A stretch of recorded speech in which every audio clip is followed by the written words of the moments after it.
amigos una vez más aquí a las entrevistas de Curiosidad TV. Hoy tenemos a una persona bastante conocida y especial. Tenemos a Antonio José Moreno López, profesor de Historia que ha trabajado en el Teatro de Almansa, si no me equivoco. Es un gran comunicador, periodista y también escritor que nos hablará de su libro.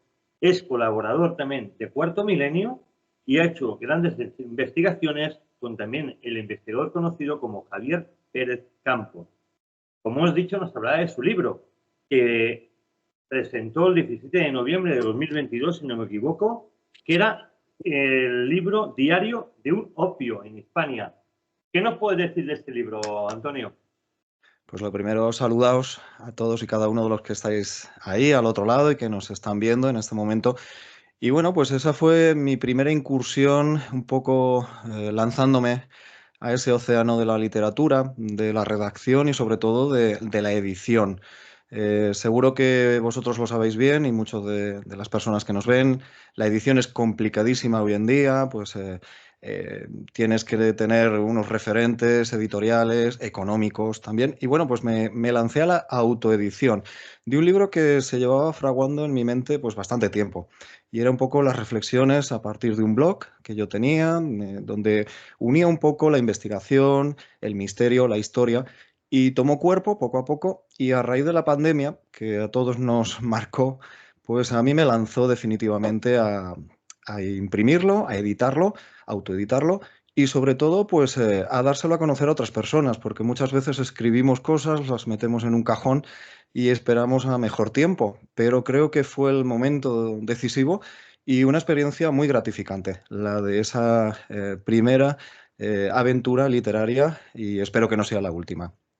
Espero que sea la última porque es un gran libro, te lleva a probar el paisajes y además te entra dentro del alma del corazón, ¿no, Antonio?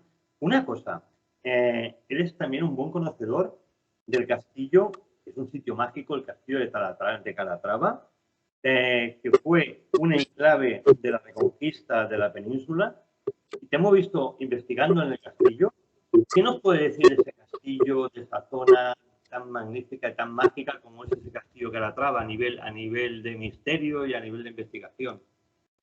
Pues es un lugar mágico, pero no es una frase hecha. Es que literalmente es mágico ese enclave, ese lugar. En primer lugar, siempre tenemos la imagen de La Mancha como un territorio geográfico llano. Y cuando te subes casi a 800 metros de altura y te ves el horizonte, ves Sierra Morena, ves ese paso hacia La Mancha, desde esa altitud entiendes el por qué ese castillo está ahí, no puede estar en otro sitio. Desde el punto de vista enigmático, me parece que estamos en el epicentro de, pues un poco lo que tú tienes detrás de ti, ¿no? De esos caballeros medievales que tan conocidos por todos, ¿no? Los templarios. Pues yo creo que la reminiscencia templaria en nuestro territorio, en la península ibérica, recaló primero en el puerto de Lisboa y luego fueron varios de esos templarios a no se sabe muy bien qué o qué cosas guardar en esos muros imponentes de Calatrava la Nueva. Por lo tanto, podemos decir que es un enclave calatravo, pero una referencia templaria única. Por lo tanto, magia, enigmas, unos misterios que siguen presentes y lo interesante de todo eso es que están ahí. Podemos investigarlo no solo los que nos dedicamos a este mundo del misterio, sino cualquier persona curiosa, que yo creo que es algo que nos mueve, ¿no? La curiosidad. Y ese castillo está lleno de curiosidades. Tienes al lado tuyo, ahora mismo, a dos grandes investigadores, que es Juan Carlos Chávez y Frank Meral. No sé si ellos te quieren hacer una pregunta. Juan Carlos, tú mismo. Bueno, no, ahora mismo, por ejemplo, estoy escuchando precisamente, he visto precisamente el programa en cuestión que tenía que ver con Cuarto Milenio. Y lo único que, claro, a nivel de investigación, claro, un programa deja mucho que desear en lo que se refiere a los datos realmente profundos de una investigación, ¿vale?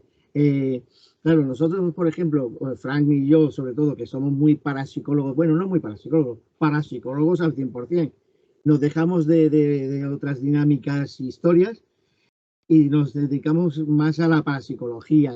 Y entonces, lo que no queda reflejado es la investigación profunda, digamos, que habéis podido realizar, o sea, por ejemplo, desde a niveles geomagnéticos, por ejemplo, desde la zona de Calatrava, porque claro, estamos hablando de un enclave, una montaña, o sea, un risco, digamos, que tiende a llamar la atención, pero también tiende a la necesidad de buscar ese tipo de energías.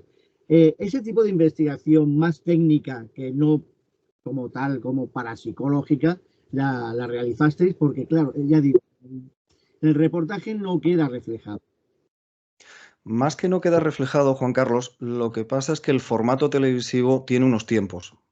Es muy complicado 3 días, largos días y larguísimas madrugadas de comprimirlo pues, en 30, 35, 40 minutos de televisión. Eso en primer lugar. En segundo lugar, por supuesto que ese estudio se realiza, lo realizamos, aunque desde mi punto de vista, yo más como historiador, pues busco esas vetas un poco más históricas, pero siempre cargadas de enigmas, de misterio. En este caso es Aldo Linares, que conoceréis todos muy bien, la persona que nos guía más en esos entramados.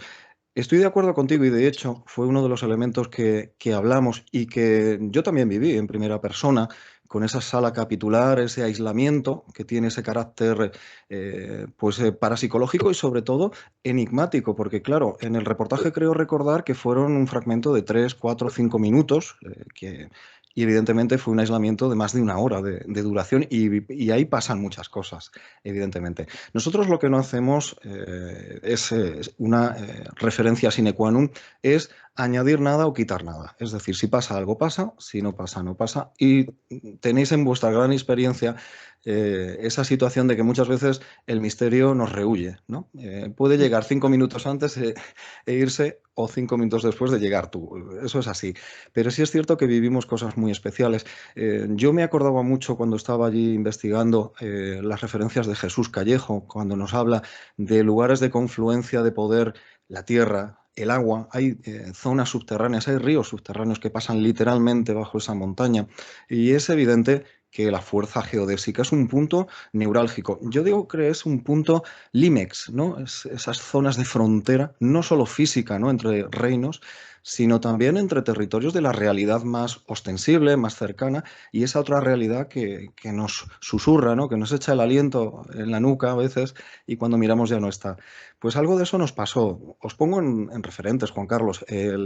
La primera noche, cuando estábamos haciendo pues, la investigación, por supuesto con todos los equipos de mi amigo Luis de Uriarte, intentamos grabar, ¿no? Esa prueba, ¿no? Inefable de que por fin tenemos esa psicofonía o tenemos esos datos o esos cambios térmicos, que en ocasiones sabéis que también se dan.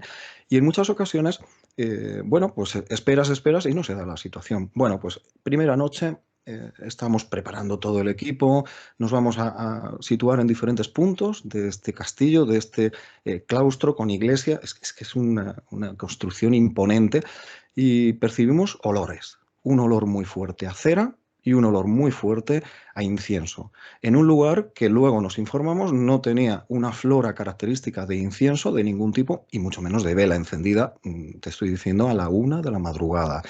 Bueno, pues eso fue parapsicológico. No sabría decirte de dónde, cómo y cuándo. Lo más importante es que las dos vivencias que yo tuve en ese castillo no fueron algo mío personal, sino que fueron compartidas por parte del equipo y fueron grabadas, que es, ya sabéis, pues tal vez la prueba con la que tú te vas un poco más tranquilo, ¿no? Y dices, bueno, no me he sugestionado, no me he influenciado por el lugar, que de por sí es imponente, os podéis imaginar una fortaleza, pues a las 3 de la mañana, literalmente 5 personas solos. Fuimos unos privilegiados, todo hay que decirlo. Yo me siento un privilegiado de estar en la sala capitular de los caballeros calatravos templarios, me gusta decirlo junto, pues de madrugada solo. Me dijo en su momento uno de los encargados del castillo, dice, yo creo que ni los arqueólogos que han trabajado aquí décadas han tenido la osadía ni la valentía o la temeridad de hacer lo que tú has hecho. Por lo tanto, sí estoy de acuerdo que a veces no se percibe, nosotros lo intentamos, pero puedo asegurarte de que hay muchas horas de vivencias, de lucha contra uno mismo, ¿no? Y sobre todo de disfrute de lo que es el misterio, vamos, con patente de corso, de disfrutarlo a primera vista. Antonio, antes de que entre Fran Meral, una pregunta. Yo estoy harto. de ver falsos parapsicólogos, falsos equipos de investigación, todo esto que está tirando por tierra todo el trabajo hecho por grandes maestros, por ejemplo, como Jiménez del Oso y muchos, como también como Iker Jiménez, como tú mismo, que intentamos, me incluyo, sacar la verdad de algo que desconocemos, que nunca acabamos de aprender del todo, ¿no? El que diga que lo sabe todo miente. Pero claro, ¿cómo se podría combatir esto? Porque claro, a nivel televisivo, como habéis dicho vosotros dos, nunca sale todo.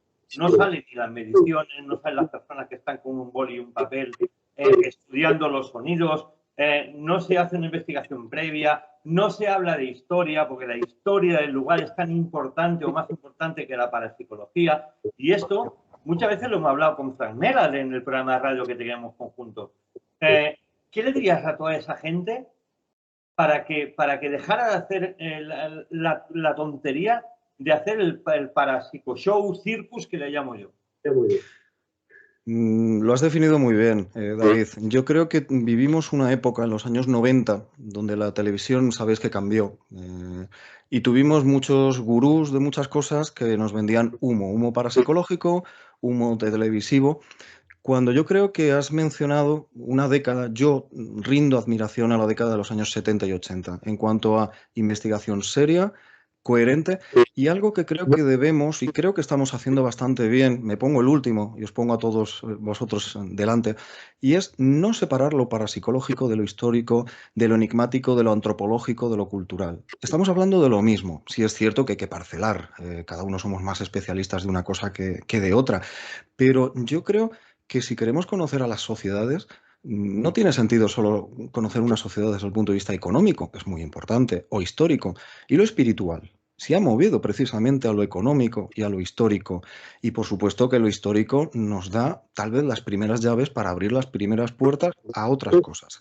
Pero yo creo que debemos dignificar el misterio, porque es que el hombre es misterio. Desde el minuto uno que nos metimos en una cueva hasta el minuto 2500 que volaremos a otras estrellas, estoy seguro. Por lo tanto, creo que debemos coger un poco el testigo de tantos y tantos, Antonio Rivera, el doctor Jiménez del Oso, Friseido, tanta gente que con sus aciertos y con sus errores, como todos, pero nos indicaron el camino correcto. Estamos hablando de gente que eran eminencias en sus campos. Por ejemplo, el doctor Jiménez del Oso era un excepcional psiquiatra. La gente lo conoce por los programas de misterios, evidente, pero es que estamos hablando de uno de los mejores psiquiatras europeos de la época. Yo creo que eso ya da una referencia de que a esto nos dedicamos mucha gente con pasión, pero también con formación. Por supuesto. Has tocado un punto importante porque Jiménez del Oso trabajó primero como médico en un psiquiátrico y luego hizo la investigación, por tanto tenía conocimientos de causa, ¿no? Para dar esa pincelada. Frank, ¿qué quieres contarle o qué quieres preguntarle a nuestro invitado? Bueno, creo que ha dado unos puntos muy interesantes a la hora de hacer la exploración. Yo siempre decimos que hay dos investigaciones y una exploración. Una es la investigación en papel, es muy principal. El saber a dónde vas, la historia, qué sucedió, muchas veces en los edificios, aunque sean nuevos que hemos ido a trabajar, tenemos que saber qué hubo antes. O sea, trabajar un poco pues, con el terreno, ¿no? Para saber dónde vas a trabajar y cómo puedes trabajar. En lugares importantes saber la historia. Sí que es verdad que va todo unido, como él dice, pero siempre siempre ordenado, ¿no? Como muchas veces hemos hablado sobre cuando mezclan ocultismo con la parapsicología, ojo, porque sí, pero no, cada cosa va en su cajón. Luego está lo que es la exploración de campo, que ya es pues el trabajo que se realiza en el lugar in situ y entonces ir haciendo ensayos y trabajar sobre el lugar a nivel de fotografía, vídeos y lo que es a nivel de captaciones de voz, ¿no? Que luego ya se transforma en psicofonía una vez que realmente la sostenible psicofonía es el final del trabajo. Estamos captando voces en ese momento, ¿no? Y como muy bien está diciendo, pues es lo que sí que tenemos que tener en cuenta y que hemos perdido totalmente. Hablo ya, no sé si entrar o no yo, pero es que tenemos archivos de grandes investigadores que los hemos dejado de lado. Porque, ¿qué pasa? Hoy en día, si trabajamos con los archivos que nos han dejado nuestros sucesores, hoy en día la parapsicología o lo que es el trabajo de campo no habría esos resultados que hay hoy en día. ¿Por qué? Porque tenemos un laboratorio, trabajamos en él y somos muy estrictos en ello. Entonces, ¿qué pasa? Que si se cuela una voz lejana, por ejemplo, que podemos decir, es que no había nadie allí y sin embargo se nos ha colado una voz, no somos capaces de coger y analizarlo, porque muchas veces es verdad que el osciloscopio o el espectrograma nos puede dar una señal de que puede ser algo que paranormal, por decir una manera, nos puede dar una voz que esté por debajo de los 0,19 Hz, pero sin embargo es una voz lejana. Tenemos que tener en cuenta que hoy en día una grabadora puede llegar a captar una voz de hasta 15 kilómetros de donde nosotros está. Entonces hay que seguir analizando. Como he comentado antes, David, que hemos hablado muchas veces, una voz psicofónica, podemos incluso a estar días analizándola porque no lo tenemos muy claro y a lo mejor estamos hablando de 18, 14 segundos simplemente. Hoy, con los programas que tenemos, es muy fácil, digamos, desechar lo que es una voz psicofónica. Piensa que antiguamente, con esas cintas negras, esas cintas de cassette que había que quitarle la tapa y ponerlos a grabar exactamente igual que si fuera una nagra, era muy complicado hoy. Te equivocas hoy y como guardas, puedes empezar otra vez, pero antiguamente era un come-cocos. Y eso la gente no lo quiere. Hoy la gente de hoy en día, cuando tú expones algo que sabes que es falso, ¿vale? Y tú lo expones, la gente te aplaude y es lo que quiere la gente. No, hoy en día no quieren estudiar, no saben lo que es la parapsicología. Le hacen preguntas a la gente que no es parapsicología y te dice que es pseudociencia y se quedan ahí, por favor. Y luego ponen un grupo de parapsicólogos. Lo que tenemos que tener en cuenta es eso, trabajar con los archivos que tenemos, que nos han dejado. Hay que seguir ahí. Vale, que hoy en día no tenemos estudios. La gente me dice, quiero estudiar para psicología. Digo, si es que lo primero que te dan es un diploma. Antes de saber lo que es realmente la parapsicología.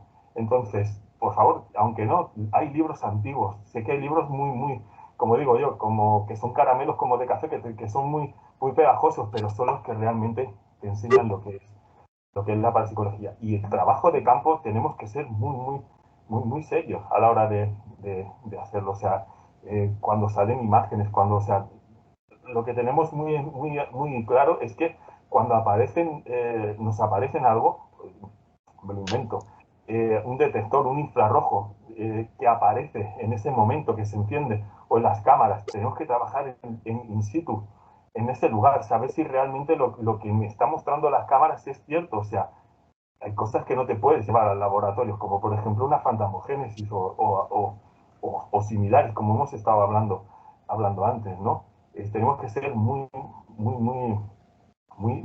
pues piquimiquis, por decirlo de alguna manera. Por eso, como muy bien ha dicho Antonio, hay cosas que, claro, que solo se muestran minutos porque no tienes más. Pero sí es verdad que cuando tú vas a un congreso, vas a algún sitio, o lo tiene mostrar Francia, y es que tú no muestras nada. Bueno, el día que yo tenga algo lo mostraré. Pero ahora mismo os explico el por qué podemos ser tocados, el por qué lanzamiento de piedras que a todo el mundo le apedrean y llevo yo años trabajando y todavía no he tenido esa cosa, sino puedo explicar el por qué, cómo puede ser. Incluso es muy difícil pensar que un cuerpo no físico, levantar una piedra, hemos hecho prácticas cuando yo estaba en la escuela Samadhi, de una bolita de papel, una simple bolita. Intentar que algo no físico mueva es muy difícil. Y eso la gente no quiere. No quieren que si hay fantasmas en la casa de Belmes, si el curandero cura, si hay... Es lo único que quieren. Y te aplauden. No aplauden el auténtico trabajo de campo o el trabajo que realizas en el laboratorio. O en papel, que le enseñas el trabajo en papel, que dice, mira, este es el dossier de buscadores. Y te hacen así. Ah, está chulo. Son horas de trabajo antes de entrar al lugar in situ a trabajar. David. Una de las cosas muy importantes que has tocado, Frank, también, es el estudio, ¿no? No sé si estarás de acuerdo conmigo, Antonio, que yo no he visto ningún investigador, ningún grupo de investigadores hacer, por ejemplo, un estudio topográfico de la zona para conocer los túneles, para conocer los sitios huecos que hay en el lugar, porque todos esos sitios huecos, esos túneles que pueden llevar a error, ¿no? Imaginemos, por ejemplo, una casa, la campana, que muchas veces has dicho tú, Frank, la campana de la cocina, eso es un altavoz que te puede captar una voz de 3 y 4 kilómetros. Entonces, claro, sin estudios topográficos, ¿cómo podemos asegurar o cómo podemos hacer ver que esa voz que hemos oído en la psicofonía es realmente real? No sé si estás de acuerdo conmigo, Antonio. Lo primero que hay que hacer es quitarte todos los prejuicios a favor y en contra. Evidentemente hay que ir con la objetividad, con lo difícil que es la objetividad, porque objetividad total no existe. Pero lo que sí es cierto, y un poco contestando tanto pues a lo que estáis comentando, es que no horas, semanas de investigación para luego comprimirlo en un programa de radio, en un programa de televisión de X minutos. Eso en primer lugar. Segundo lugar, yo como historiador, a mí me han enseñado una serie de pautas y las aplico al pie de la red. Si yo no encuentro un dato, no lo encuentro. Os cuento una anécdota. Un dato que apareció en Cuarto Milenio, fecha, periódico y página del periódico, no lo encontrábamos por ningún sitio. Casi teníamos la toalla tirada. Bueno, pues se lo planteé a Javier Pérez Campos, a mi amigo y compañero de investigación. Le dije, yo no puedo presentarme a realizar esta investigación sin encontrar el dato. Antonio, es que es complicadísimo. Nos dieron un recorte de prensa de un señor que lo tenía guardado y tal. Bueno, pues todo un fin de semana, madrugada, que es cuando uno pues tiene más tranquilidad y más tiempo, hasta que encontré, podría no haberlo encontrado, pero lo encontré. Bueno, la satisfacción fue increíble. Y es un dato nimio, es un dato secundario, pero para mí como investigador y como historiador me pareció referencial. ¿Por qué? Para que si alguien, como decís muy bien, hubiese dicho, ¿y esto de dónde os lo habéis sacado? Pues de aquí, día tal, fecha tal, argumentos, argumentos. Y por supuesto que en el castillo de Calatrava la Nueva tuvimos toda una información previa, tanto de las labores arqueológicas que se habían realizado, algo también muy importante y que a veces se denosta, y es todo lo contrario, es hablar con las personas de la zona, que conocen como nadie los lugares. En muchas ocasiones llegamos a un sitio, pues un poco como el que pisa tierra virgen y nos creemos que lo sabemos todo. Y a lo mejor ese señor que está todos los días paseando por allí, o el pastor de la zona, o la señora, te da una información que luego, por supuesto, hay que organizar, pero nos ponen antecedentes y la historia oral, ¿qué queréis que os diga? Es referencial.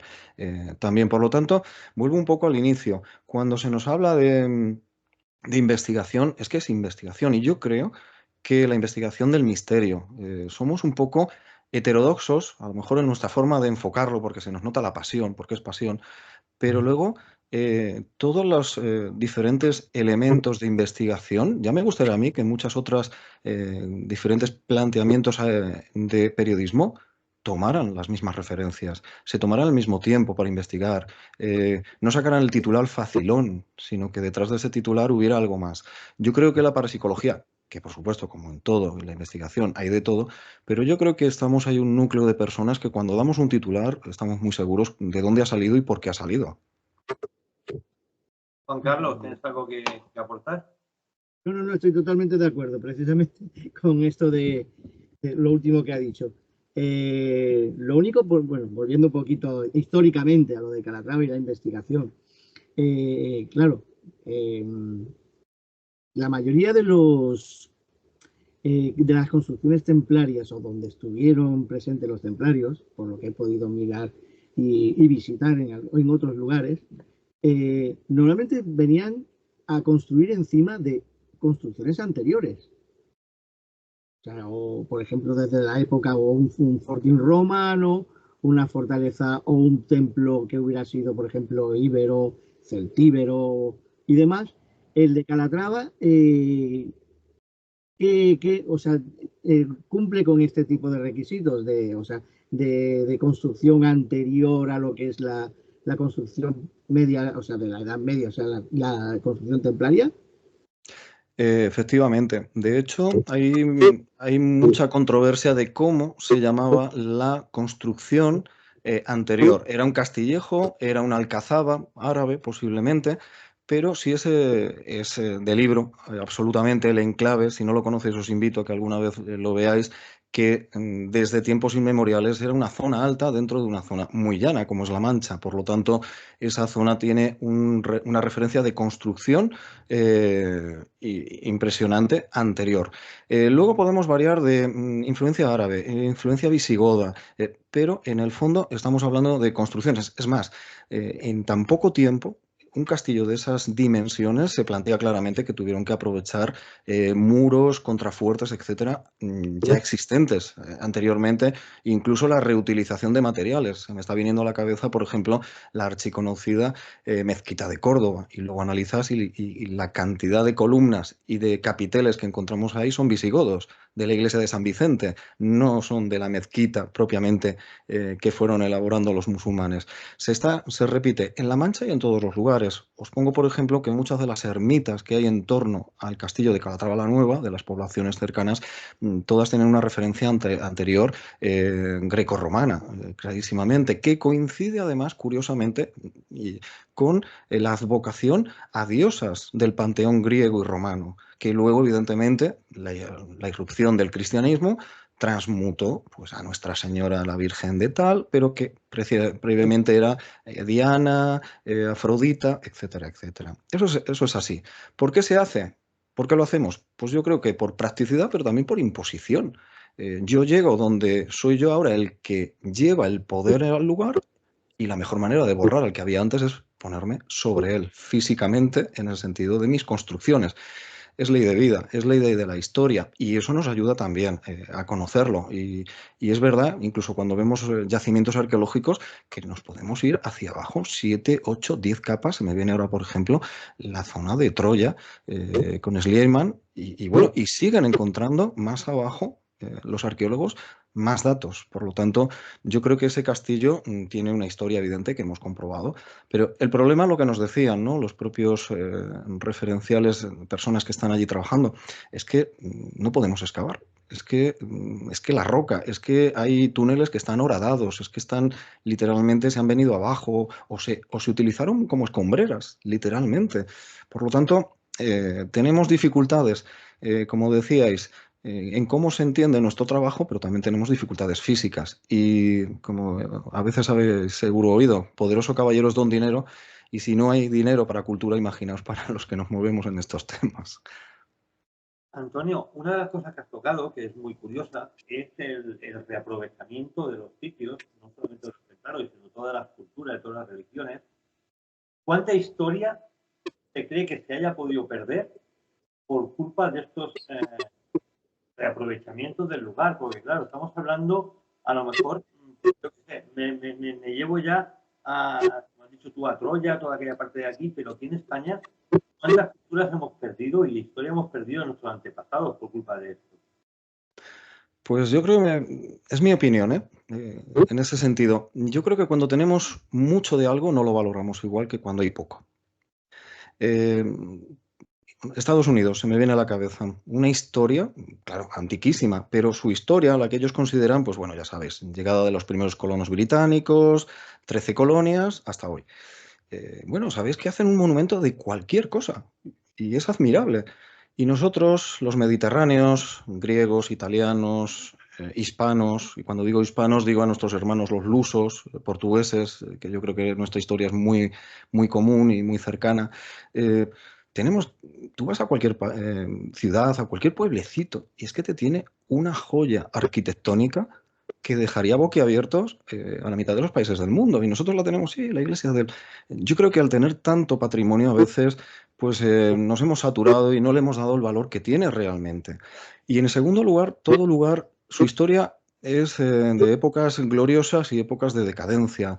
Sabéis que hemos pasado por infinidad de guerras, de enfrentamientos, de épocas donde no se ha valorado el arte porque no se le daba importancia. Os tengo que recordar al gótico. Gótico significa para mucha gente en una época moderna y renacentista poco más que eran los bárbaros. y luego vemos una iglesia gótica y nos quedamos extasiados. Por lo tanto, yo creo que es cuestión del valor que se le da a las cosas y nos ha llegado lo que nos ha llegado, David. Ya me gustaría a mí, yo uno de mis sueños no realizados, y creo que no lo voy a realizar nunca, es esa máquina del tiempo, el tiempo en sus manos. Siempre que veo esa película digo, pues ojalá y fuera verdad, ¿no? Pero estamos en 2024 y tenemos que trabajar con lo que tenemos. Y yo creo que desde esa humildad, sin recriminar a nuestros antepasados demasiado, porque ya veis cómo está el panorama actual, los que vengan después pensarán igual, ¿no? De nosotros, dirán, pero bueno, con todo lo que teníais. Pero yo creo que sí es cierto que en los lugares, tal vez ese sello de identidad, hay que buscar más sellos de identidad detrás de esa primera capa, ¿no? De pintura física a veces, pero también de pintura histórica.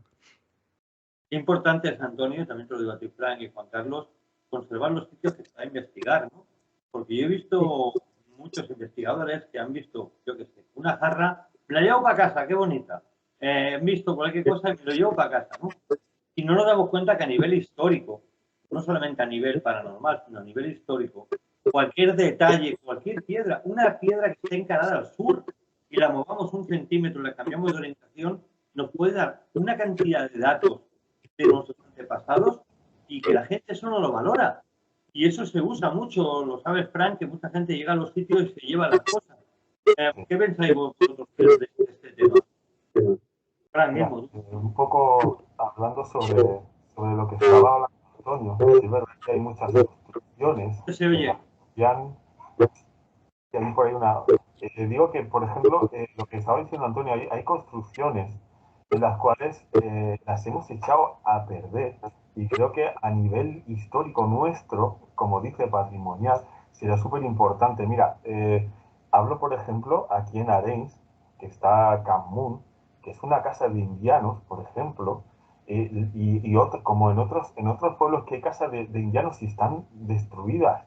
Podríamos haber intentado mantener, aunque sea, o aquí que está hay una, hay otra casa que es yo te lo diré, es es la casa de un cura que la están dejando a perder, está aquí en Santa Coloma de Cervelló, una rectoría. O sea, hay cosas que podían mantenerlas a nivel, digamos, cultural, ya no por Cataluña, sino muchas veces por la región donde está, para poderle dar un poquito de vida.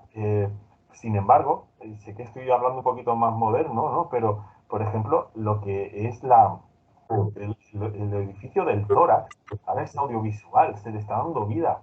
Cosas así. El castillo, por ejemplo, el Torre Albana, lo han dejado tirar. ¿Por qué? Es algo que es del año 900, que podían haber hecho, o sea, ya no que la misma construcción, por ejemplo, por fuera, pero podían haber hecho a nivel, pues yo qué sé, cosas para la gente joven o algo que sea para poder visitar, ¿no? Ya no hablo, como muy bien hemos dicho, ¿no? Ya no a nivel paranormal, sino a nivel nuestro. Es algo que se ha construido aquí y que podíamos aprovecharlo, pero sin embargo lo hemos dejado caer. La mayoría de edificios y estructuras, la verdad que increíbles. Por ejemplo, del Chite, ¿por qué estamos dejando que se caigan? Si es algo que es interesante a nivel histórico, a nivel para poder que los niños hacer excursiones y poder estudiar, por ejemplo, ya no paranormal, hablo para que puedan estudiar lo que sucedió en nuestros antecesores, nuestros abuelos, cosas que podrían tener la estructura más o menos arriba y bueno, y poder estudiarlo. Y ahora está dejado caer todo. La última vez que fuimos era una lástima, igual que Camun, como todo, ¿no? La verdad que ya no es para investigar, sino ya es de cara para nosotros, una cultura nuestra, algo que puedan aprovechar los niños, hacer una biblioteca, por ejemplo, ¿no? Intentar, pues darle vida a esos edificios que son historia a nivel de Cataluña, España, y que, pues eso, que no le echamos en cuenta si lo dejamos caer como si nada. Muy bien, muchas veces me dicen, no, es que está por Hacienda, está así ya, pero ¿por qué tenemos que llegar a esos extremos? O sea, que no sea de nadie, me refiero a que bueno, un poquito de granito de arena entre todos y poderle dar un poquito, o sea, una segunda oportunidad, ¿no? Porque la casa que hablo de Cancún es impresionante, tiene una ermita dentro de la casa, en la segunda planta. O sea, es algo que hoy en día no existe, no tenemos. Y es una pena verlas caer ahí. Juan Carlos. No, a ver, estoy totalmente de acuerdo con Fran. Bueno, estaremos todos totalmente de acuerdo. A ver, en lo que se refiere precisamente a la destrucción, ¿no? Pero es que es algo ya social, ¿no? Parece de esta juventud. Y a lo mejor no tan jóvenes, ¿eh? Pero bueno, de llegar a los sitios, el mero hecho de meterse dentro, como poco las pisadas, lo típico, y un edificio, prenderle fuego a ese edificio, destruir todo lo que son los artesonados que estaban hechos de escayola en su época y destruirlo todo. Y luego lo que dice David, llevarse cosas. Sabemos que todos los edificios así que han tenido una carga especial, hay gran posibilidad de que algunas piedras o algún material que te pueda llevar esté como mínimo cargado, negativa o positivamente, da igual. Si es positivo me parece perfecto, pero el problema viene cuando esta gente se llevan ciertos elementos y hay este tipo de fenomenología que se produce subsidiaria y dicen, bueno, es que nos viene la mala suerte. Bueno, básicamente, yo soy muy reacio a que la gente se lleve las cosas, porque es eso, no deja de ser destruir el patrimonio que hay del lugar. Totalmente de acuerdo, ya digo, con vosotros. Pero yo quería cambiar ahora, quería comentar una cosa a Antonio en relación a precisamente lo que es una investigación y conociendo, he tenido la suerte, la fortuna de conocer a Aldo personalmente y realmente me sorprende muchas veces. Como historiador o como investigador, te tiras horas, te tiras días, te tiras semanas buscando información, te buscas los detalles y tal. Llegas a la investigación, llega este señor, Aldo Linares, no sabe nada del tema, porque eso sí que siempre lo dice él. Yo no quiero saber nada del lugar, no quiero ni siquiera saber a dónde me vas a llevar. O sea, hasta dónde llegar. Y bueno, de buena primera, o sea, tú lo observas, lo vas grabando y empieza a decir esto, lo otro, está con su libreta, su famosa libreta, siempre haciendo las notas y tal. Y te quedas y dices, ¿de qué me ha servido? O sea, este señor, ¿qué capacidades tiene? Que es capaz históricamente de descubrir ciertos detalles que incluso a mí me ha costado semanas descubrir este detalle. ¿Qué te parece como anécdota, digamos, el, el, el tratar con Aldo? Pues mira, Juan Carlos y todos, uno de los elementos que ese ya no me lo va a quitar nadie es haber conocido a gente excepcional en este trabajo que yo tengo como periodista, como colaborador de Cuarto Milenio. Y una de esas personas excepcionales ha sido y es Aldo Linares. Aldo Linares era un sensitivo que yo conocí un buen día, me lo presentaron y a día de hoy puedo decir que si es un gran sensitivo es mejor persona y un gran amigo. Eso en primer lugar. Como historiador, la primera vez me descolocó, pero afortunadamente yo me quité ese prejuicio y dije, vamos a ver. Y es increíble. Y os puedo asegurar que en ningún momento, y mira que trabajamos el equipo para que así se haga, y vamos, pongo la mano en el fuego, de no darle absolutamente ninguna pista, ninguna referencia. La gente desde fuera, yo lo entiendo, que te dicen, no, eso es que le decís algo, eso es que seguro que él mientras que está, pues está allí con Google, se pone un poco al día. No. Y os voy a poner el ejemplo más palpable, el que a mí más me descolocó. He visto muchas cosas con Aldo, hemos grabado muchas cosas, es increíble, pero es creíble. Y os voy a decir una que a mí me descolocó absolutamente, Parador Nacional de Almagro, Palacio de Santa Catalina, así se tituló nuestro reportaje. Fue un especial de 2 horas de duración de Cuarto Milenio, lo que iba a ser pues un reportaje más de unos 25 o 30 minutos. ¿Por qué? Por muchas cosas. Pero a mí, que Aldo me diga cuestiones personales que yo no he puesto en conocimiento absolutamente de nadie, más allá de mi círculo familiar más cercano, pero ¿cómo te lo dice? ¿Cómo lo dice?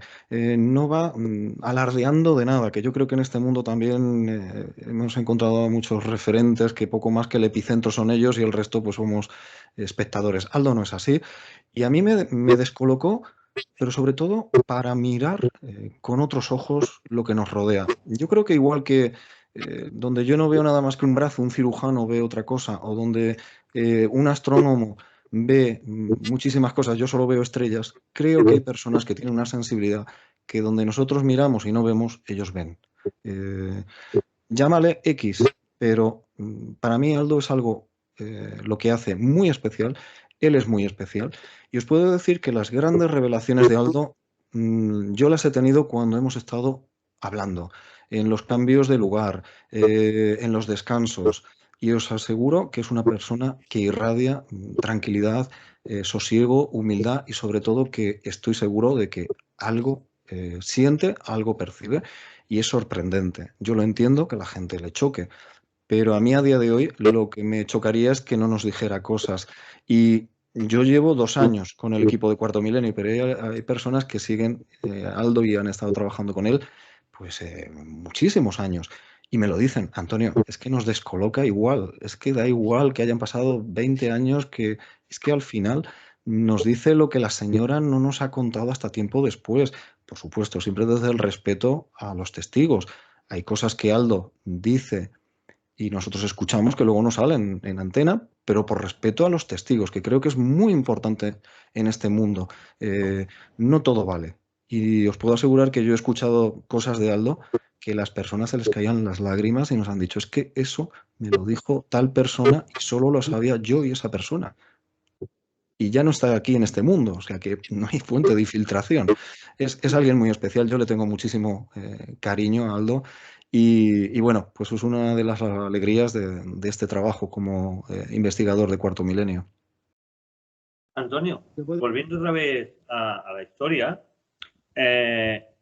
en el Castillo Calatrava, aparte de toda la connotación histórica que lleva, que es mucha, ¿se pudo relacionar algo de lo paranormal con lo histórico en vuestra investigación? Pues yo creo que sí. Y os voy a decir, vamos a ver, cuando tú estás en una sala capitular, desde el punto de vista histórico, era el epicentro de las decisiones políticas, económicas y religiosas de una orden monástica, de unos caballeros que luchaban, ya sabéis, con esas espadas que te veo ahí, David, pero esa espada tiene forma de cruz. Es decir, la cruz servía para rezar y para guerrear, ¿no? Para luchar por esa guerra santa.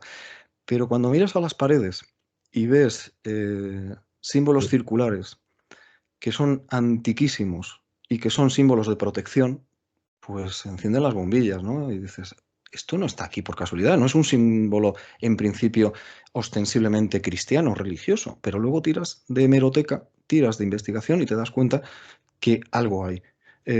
Cuando estás a la 1:30 de la mañana escuchando una conversación que tú escuchas, que tú oyes, que te estás resistiendo a coger el walkie y decirle a tus compañeros, estoy escuchando algo, porque te tienes que frenar, ¿no? No sugestionarte.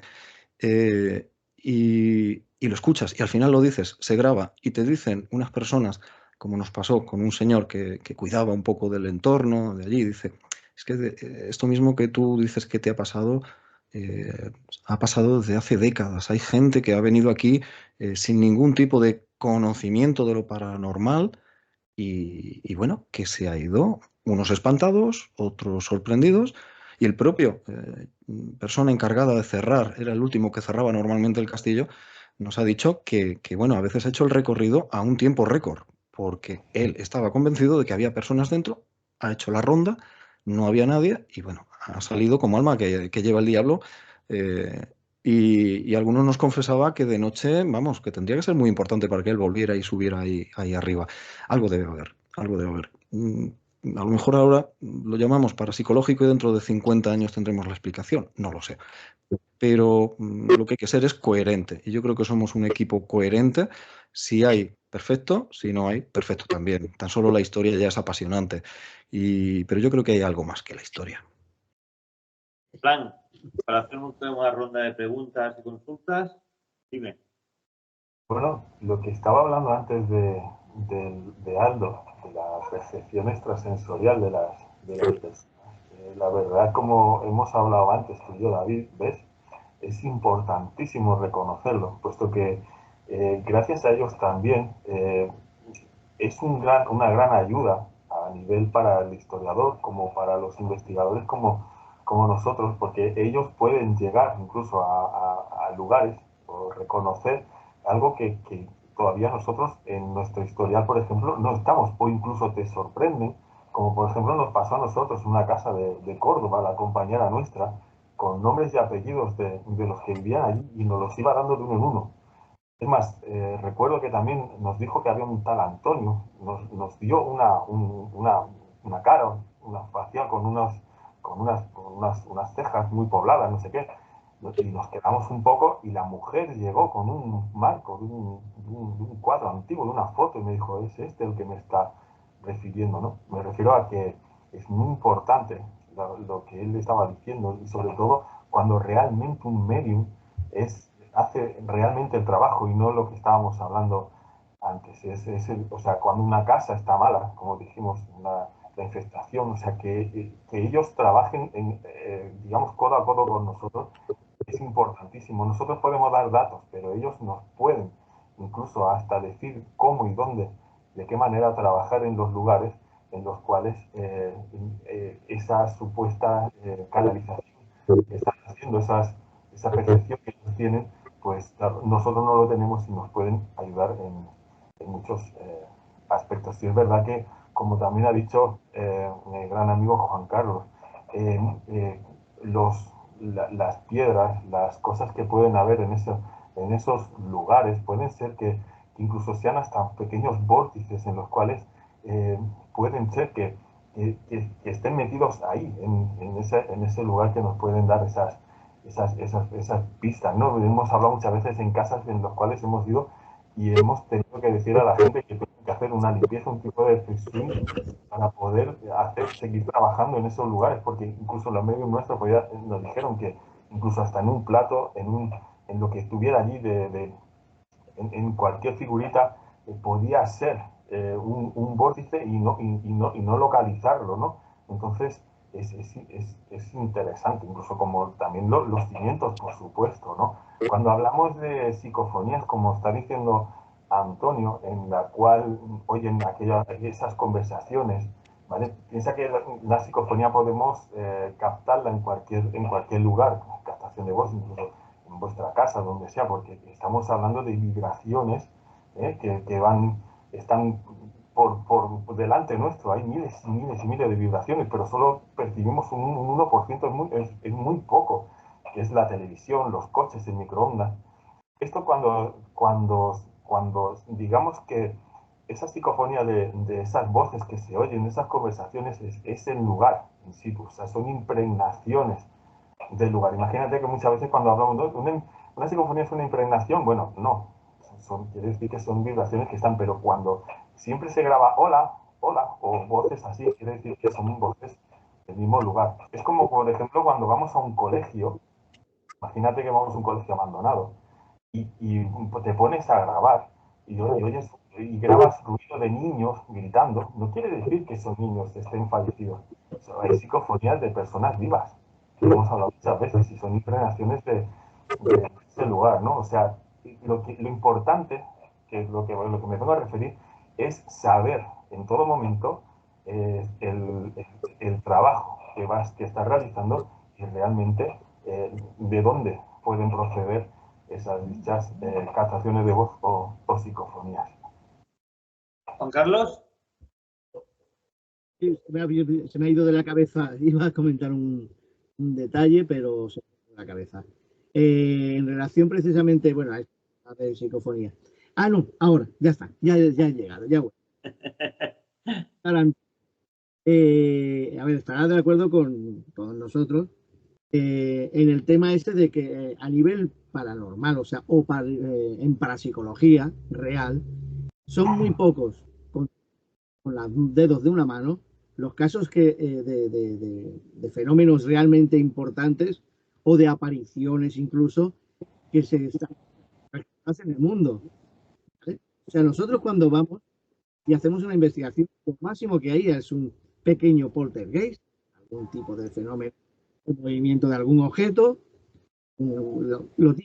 así tipo de fenómenos, pero resulta hoy en día muy difícil que realmente pues haya movimientos de una sombra, o sea, eso que sale tanto en los vídeos, que tanto corre por eso, yo estoy harto de explicar, de decir, eso no es real. La mayoría, no, o sea, no lo puedo anular todo, pero la mayoría, no más del 90% de lo que estamos viendo en las redes son montajes, es mentira. ¿Por qué?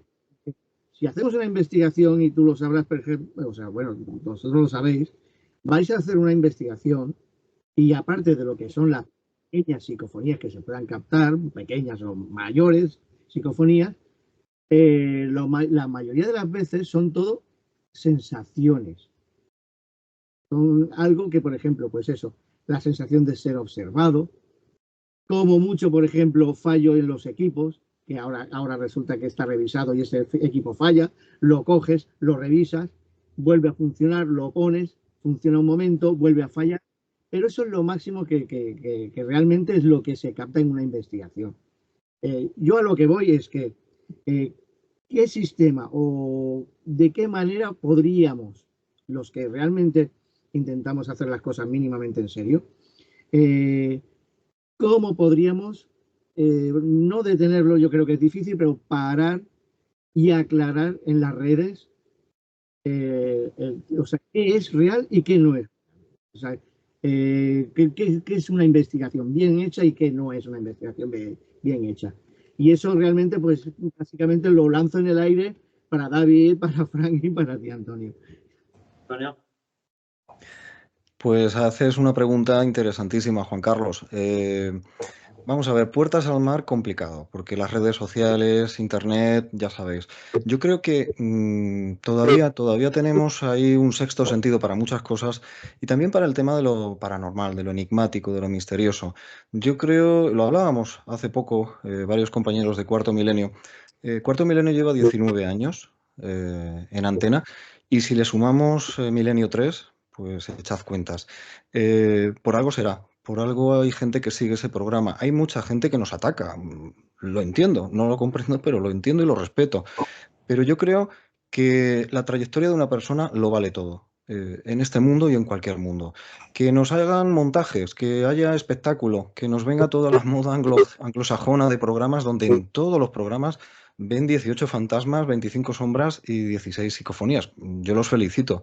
Yo me quedo con la vivencia, con la coherencia y con la tranquilidad de conciencia, ahora que no se lleva tanto eso, pero yo trabajo mucho también con eso, vuelvo a repetir, si yo estoy, como estuvimos, en Minas de Horcajo a las 3 de la mañana en un cementerio y no se graba nada, no se graba nada. Y tan solo la experiencia de estar allí, para mí es gratificante, me enriquece como persona, me enriquece como historiador. Creo que también tenemos la suerte, los que investigamos el misterio, de vivir en esta sociedad aletargada y un poco de cartón piedra, el vivir realidad. Y sentir ese frío de la noche, ver esa tumba con ese nombre que se te hiela la sangre, y eso te lo llevas tú. Y si además lo transmites a otras personas, yo creo que tendremos que seguir trabajando con nuestra verdad, con errores, con aciertos, pero nada de atrezo, nada de pantomima y sobre todo que el día que nos aparezca la sombra, si es que nos aparece, pues a lo mejor nos arrepentimos del miedo que vamos a pasar, pero sobre todo que no se trata de la cantidad, sino de la calidad. Siempre te echan en cara, seguro que os lo han dicho. No, esto, el 100% o el 98%. Bueno, pues vamos a buscar el 2. Vamos a buscar el 2.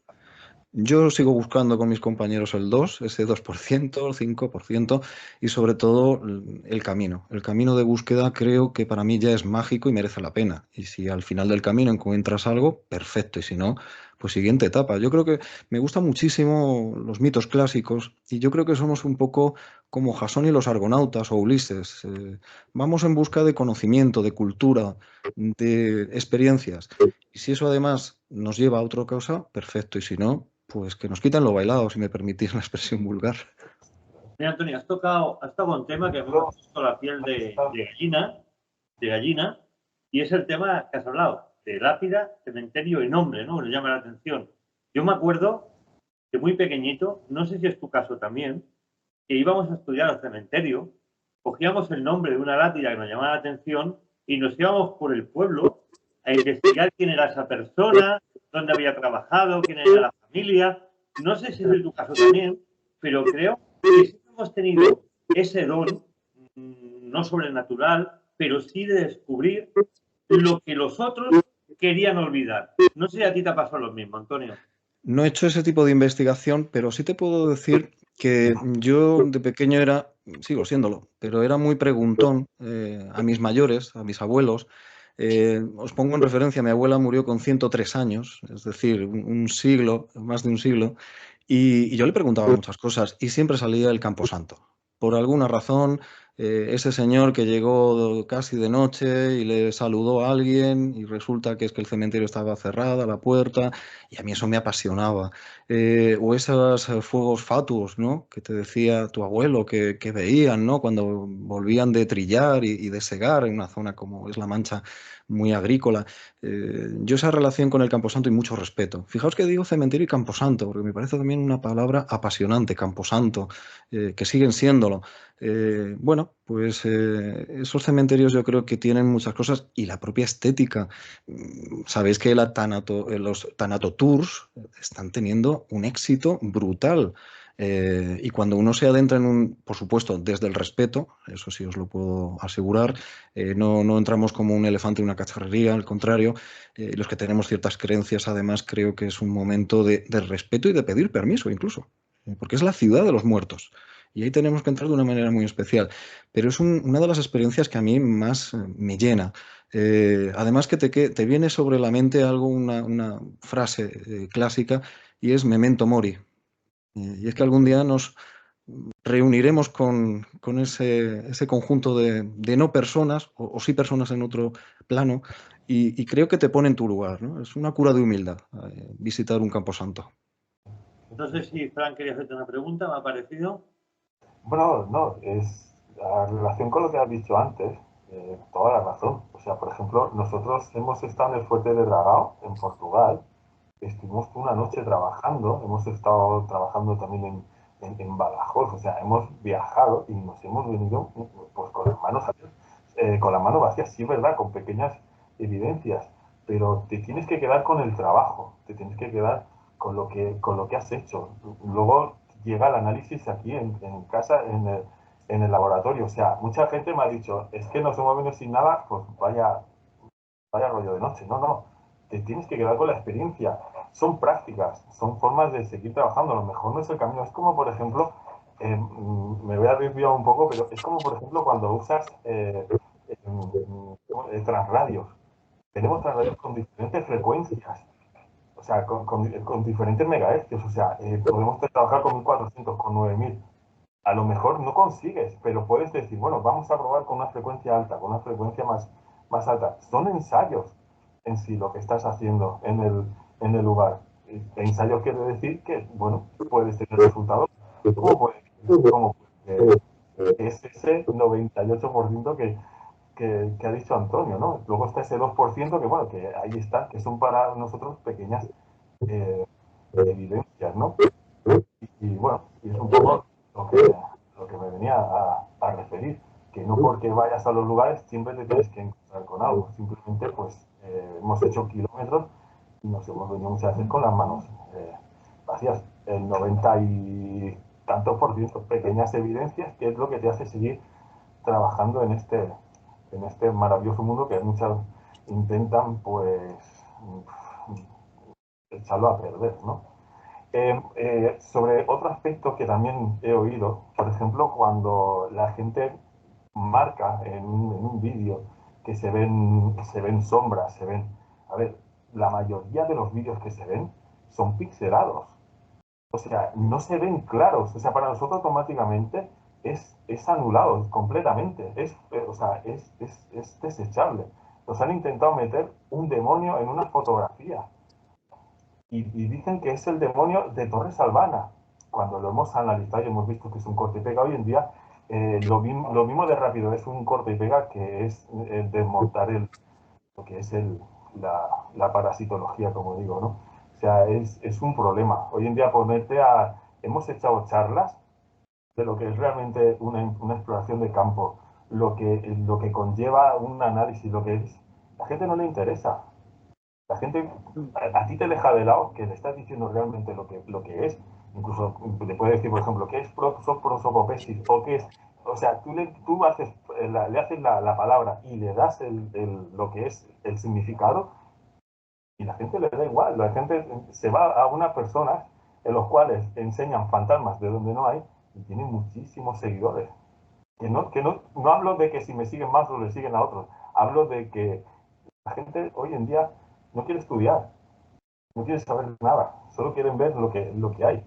Y es una verdadera lástima, porque ¿sabes qué? También hay gente, maestros como el que tenemos hoy aquí, los tengo a mi derecha, como es Juan Carlos y Antonio, que ellos te dan esos pilares para poder seguir echando para adelante, para poder estudiar.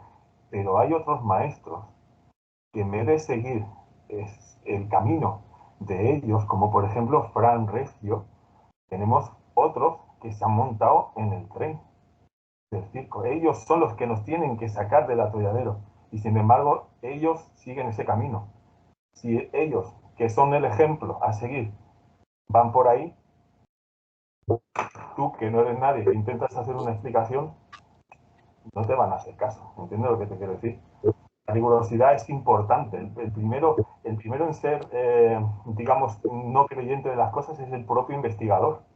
Si ya entramos pensando en que nos vamos a encontrar de bruces con el misterio allá donde vayamos, ningún castillo tiene su fantasma. O sea, hay que saber si realmente tiene fantasmas el castillo o no. Pero sin embargo ya vamos con la sensación, una rueda de energía sin saber realmente si lo que hay dentro hay cosas o no hay cosas.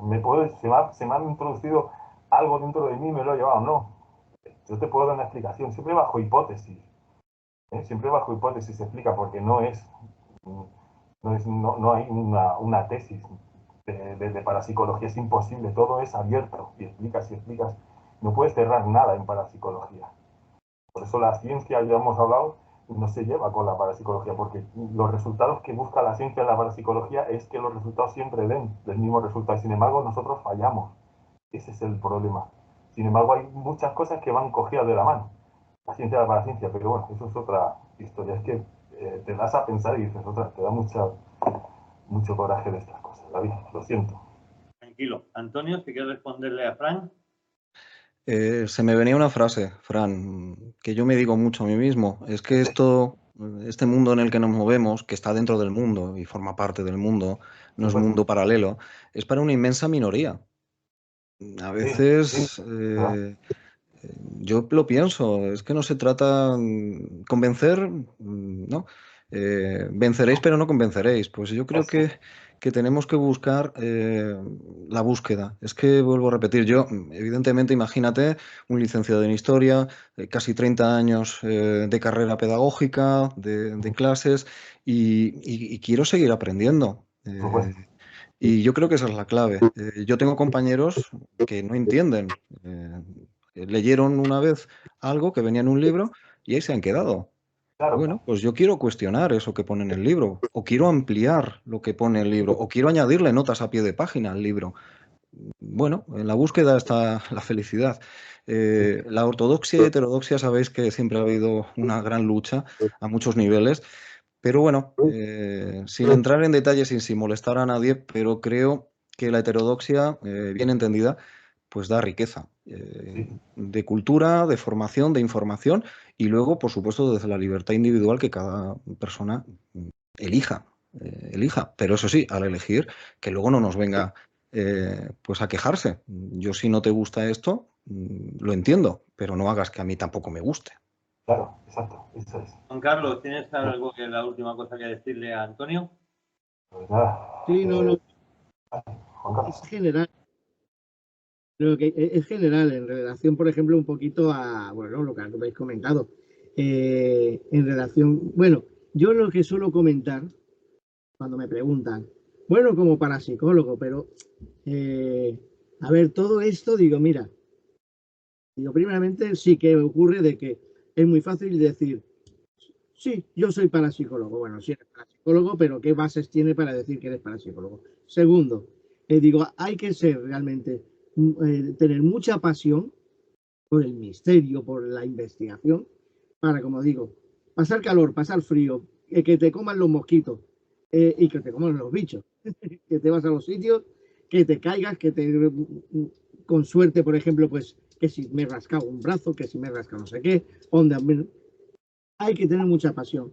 Y algo que muchas veces me han preguntado, de decir, oh, es que qué interesante, claro, porque yo veo los vídeos y qué interesante. Digo, mira, una investigación en realidad bien hecha es aburrida, puede hacerse aburrida. Digo, y no significa que sea aburrida, sino simplemente que es que hay unas pautas que se siguen y como se siguen todos unos fenómenos, pues, ¿qué, perdón? No, que se nos va la hora encima. Antonio también tiene seguramente cosas que hacer. Pero bueno, sí, exactamente. Bueno, Recogiendo pues el guante de vosotros dos, Antonio, también te pregunto, ¿hace falta más información? ¿Hace falta en las clases de historia hablar también de parapsicología? ¿Hace falta en las universidades una rama de parapsicología que se estudie como la psicología y sobre todo, mucha pedagogía, informar de todo lo que hace y sobre todo informar a la gente que a los sitios se entra con permiso, no se saltan vallas. correcto. Eso es muy importante, Antonio. Si quieres contestar a todo lo que hemos dicho. Pues sí, rápidamente, porque además tengo por aquí pues lo que tiene Juan Carlos detrás. Tengo a mis perritas que ya han hecho acto de presencia y me avisan de que ya tenemos que hacer su paseo. Pero antes de terminar, sí querría comentar eso precisamente, que las aulas son un lugar idóneo desde la seriedad. Pues se me viene a la cabeza, por ejemplo, universidades, tanto, sobre todo los anglosajones, para eso nos llevan años luz en muchas cosas, investigaciones de todo tipo llevadas al más alto nivel en las universidades. O sea, me viene, por ejemplo, y así nos enteramos, ¿no? Cuando cayó el telón de acero, como en la antigua Unión Soviética esas experimentaciones se hacían también a nivel universitario. Yo creo que nuestra labor debe ser pedagógica, de acercar, de acompañar y de dejar libertad, es decir, no de sentar cátedra, no es algo que debamos de hacer, no, es expresar diferentes lecturas. A mí me gusta, por ejemplo, pues cuando adquiero un libro, mostrarlo. Y hay gente que luego te dice, oye, pues me lo he comprado, me lo he leído y es interesante o me ha aburrido. Bueno, pero ya les has dado ese acompañamiento. Yo creo que debe ser la clave de los que investigamos el misterio y la historia, el dar claves y luego ya cada cual que elija la puerta que quiere acceder. Y como todo, ¿no? No por ver una película mala hay que decir que no me gusta el cine. No, no me gusta esa película. Pues esto igual. No se nos puede achacar, no, es que como hice una investigación y no descubrí nada, esto es un timo. Bueno, pues hay que seguir buscando, hay que seguir dándonos referencias, pero desde la seriedad, desde la coherencia, desde el respeto a las personas que nos dan sus testimonios y a los lugares. Y si, por ejemplo, yo ahora estoy esperando, estamos esperando el equipo, pues unos permisos oficiales. Si llegan, adelante, y si no llegan, pues tendremos que esperar. Lo que no podemos hacer es la primicia del momento, saltarnos una valla, nos estamos saltando la ley y muchas cosas. Y flaco favor estamos haciendo al misterio y el ejemplo, ¿no?, a otros que nos puedan seguir. Pues Antonio José Moreno López, gracias de la parte que me toca, desde aquí Curiositas TV. Un fuerte abrazo a ti y a toda la familia del Cuarto Milenio, de nuestra parte. También dar las gracias a Juan Carlos Chávez del Grupo Criptos y, como no, a Fran Meras del Grupo Buscadores Ineludibles. Un abrazo a vosotros tres, esperemos que nos volvamos a encontrar pronto en el mundo del misterio y explicando realmente lo que es el misterio y no la parafernalia que hay hoy en día en redes, y lo único que hace es manchar el nombre de historiadores e investigadores grandes de nuestra sociedad de los años 70 y que ahora se está perdiendo la memoria y la historia de su trabajo. Muchas gracias a vosotros tres por estar aquí en Publicidad TV. Hasta la próxima, amigos. Muchas gracias. Gracias a vosotros.